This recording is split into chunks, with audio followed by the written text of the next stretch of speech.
what you normally do, and this is what Kelly Gallup is teaching everybody in the industry right now, is, you know, people, like there's a new rod called the bank robber rod. Has anybody heard of the bank robber? Okay, Kelly Gallup came out with this with St. Croix. They only make a 6 and a 7 weight. It's a 9-foot rod. And what they're trying to do is keep the tip section soft, so you're able to present flies by either doing a jerk strip. I don't know if you've seen Kelly do this jerk strip thing, but he's a big believer in that. He thinks that that tip needs to have enough flex in it to be able to present these flies. Well, I'm going to have to disagree with that. I had that bank robber in my rod 2 weeks ago, and I threw it, and it can't carry big flies. It won't support them. It'll support a fly like, where's those little fathead flies? Okay, so feel this fly. There's no weight in this, okay? It's deer hair. This head's deer hair, okay? So you could throw this on a 4-weight. I guarantee you this fly, you could carry this fly over on a 4-weight rod. But when he's talking about this bank robber rod being in a 6 and 7, he's talking about his flies, okay? And his flies are, for the most part, they're weightless, okay?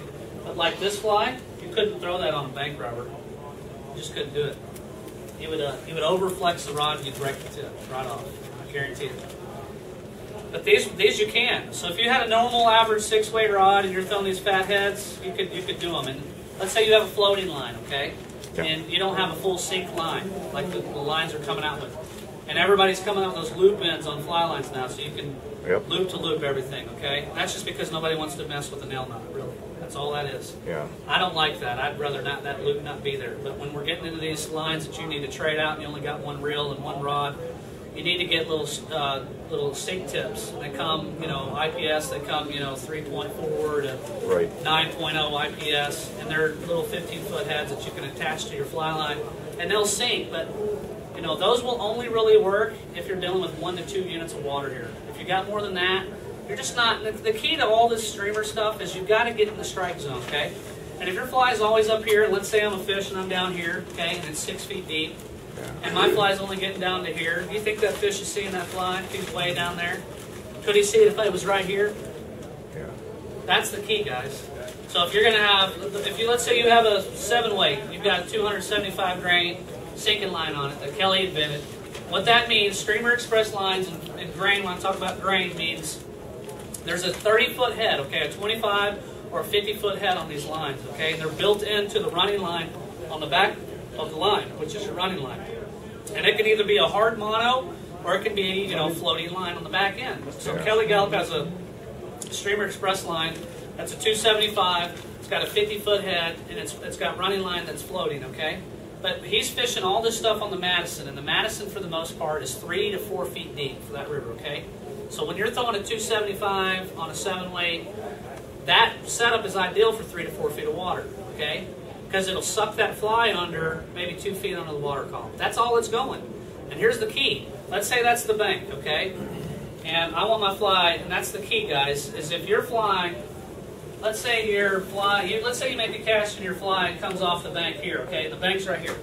But you come off here. You will never catch a fish all day. If you ain't right here, you're not pulling them. For some reason, they want to be pulled off of what they're doing, and then they'll chase it.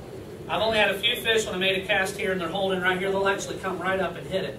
But a lot of your fish are going to come off the bank. So that's how you got to run them. So if you're making a cast all day, you're just wasting your time. You're not going to pull a lot of fish doing that. So you got to make sure that you're on the bank when you're throwing these. And here's the thing.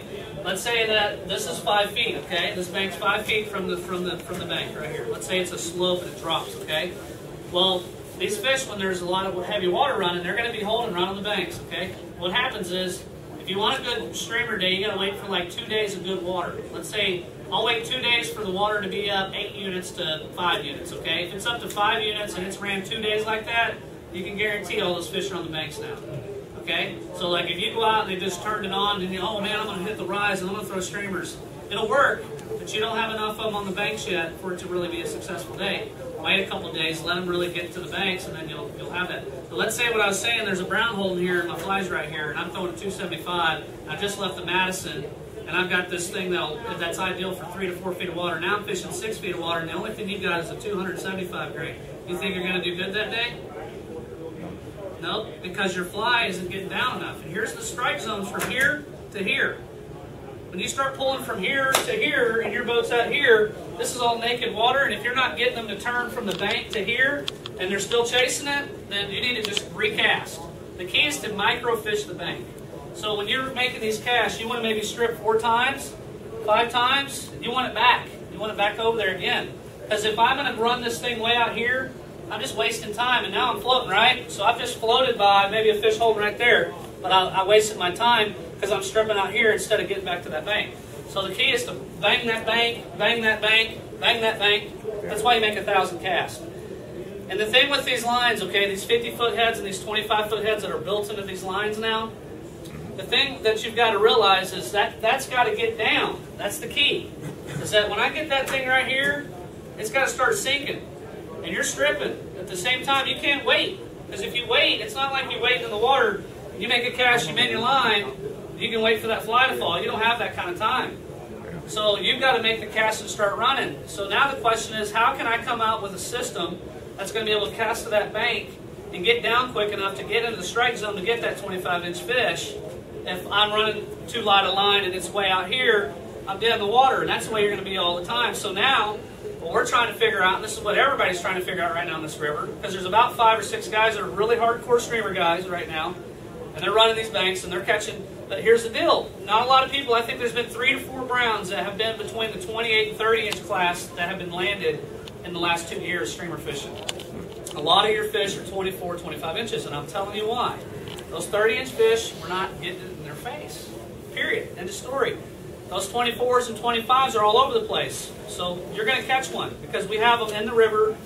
They're plentiful, so it's just a matter of time. So if you make 1,000 casts, it's just a numbers game. If you make 1,000 casts, you're going to hook at least 5 to 6 of those fish. Now, bringing them in, that's the hookup ratio deal I was talking about. That's going to be maybe average 2. But you still caught 2 big browns that day that you would not necessarily have caught if you were nymph fishing. Okay? Because they don't, nymphs are everywhere. And here's the thing.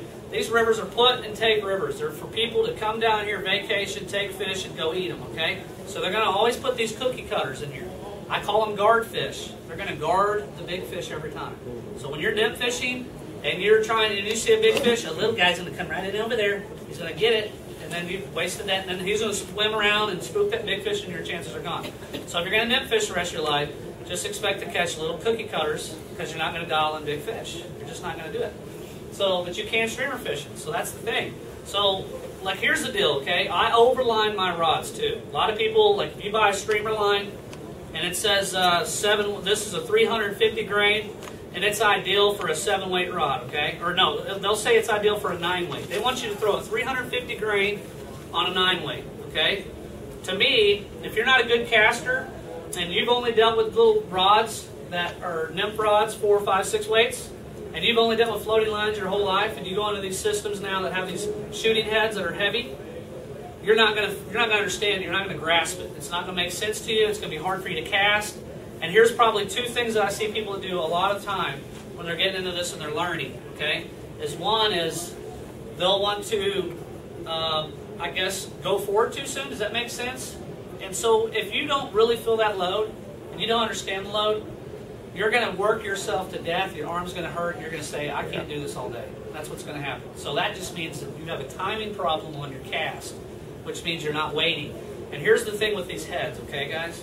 You remember we all grew up fishing with a spinning rod or something, right? We have a weight of a lure, and you got that mono, 10-pound mono, and that lure is so heavy that it can carry that little mono out, right?